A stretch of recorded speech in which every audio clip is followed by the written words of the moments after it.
He did not want the woman to die at that moment, even though it was its right and possibly its obligation.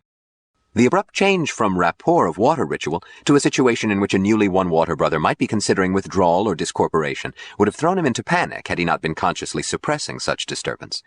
But he decided that if it died now, he must die at once also. He could not grok it any otherwise, not after giving of water. The second half contained symbols he had encountered before.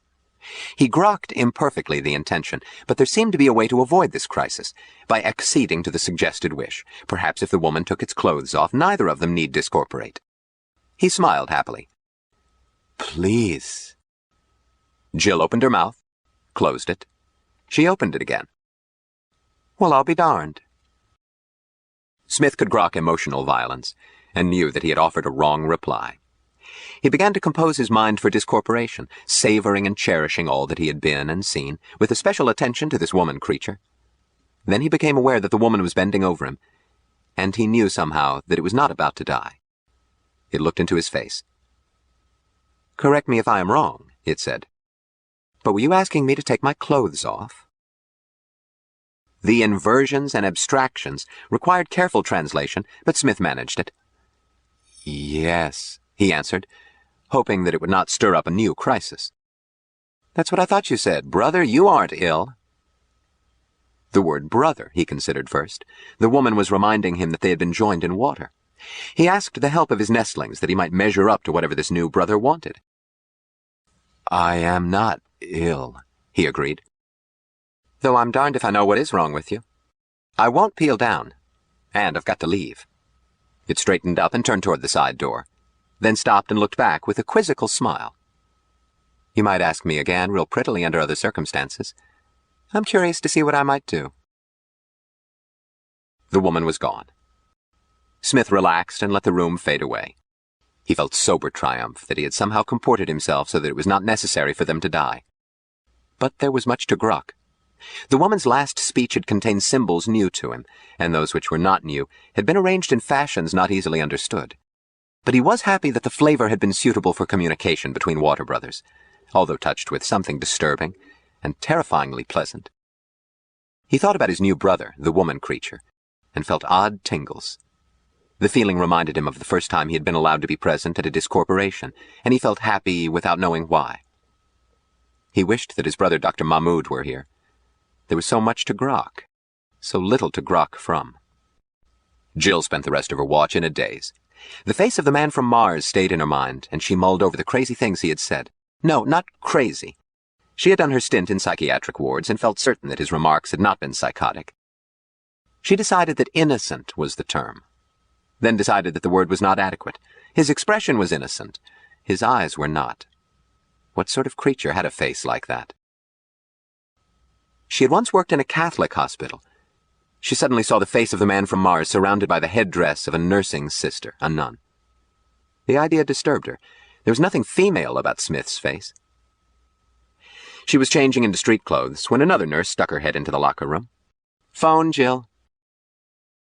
Jill accepted the call, sound without vision, while she dressed. "Is this Florence Nightingale?" a baritone voice asked. "Speaking. That you, Ben?" "The stalwart upholder of the freedom of the press is in town. Little one, are you busy?" "What do you have in mind?" "I have in mind buying you a steak, plying you with liquor, and asking you a question." "The answer is still no." "Not that question." "Oh, you know another one? Tell me." "Later. I want you softened up first." "Real steak? Not Syntho?" "Guaranteed. Stick a fork in it and it will moo." "You must be on an expense account, Ben." "That's irrelevant and ignoble." "How about it?" "You've talked me into it." "Roof on the medical center, 10 minutes. She put the suit she had changed into back into her locker and put on a dress kept there for emergencies. It was demure, barely translucent, with bustle and bust pads so subdued that they merely recreated the effect she would have produced wearing nothing. Jill looked at herself with satisfaction and took the bounce tube up to the roof. She was looking for Ben Caxton when the roof orderly touched her arm. "There's a car paging you, Miss Boardman. That Talbot saloon." "Thanks, Jack." She saw the taxi spotted for takeoff, with its door open. She climbed in and was about to hand Ben a backhanded compliment, when she saw that he was not inside. The taxi was on automatic.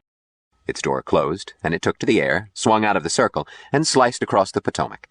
It stopped on a landing flat over Alexandria, and Caxton got in. It took off again. Jill looked him over. My, aren't we important? Since when do you send a robot to pick up your women?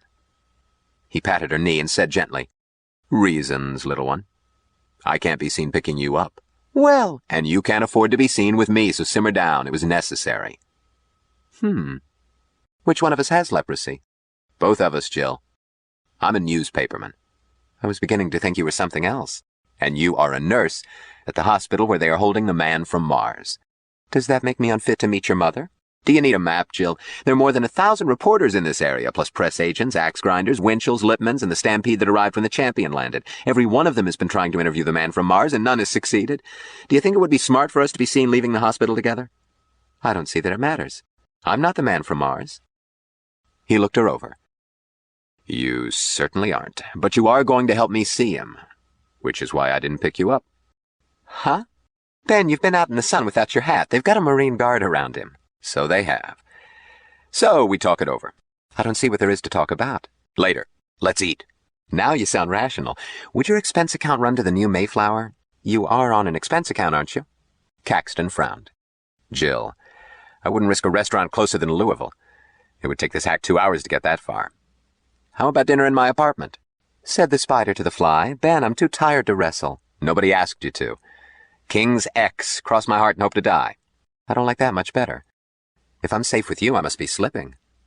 Well, all right. King's X. Caxton punched buttons.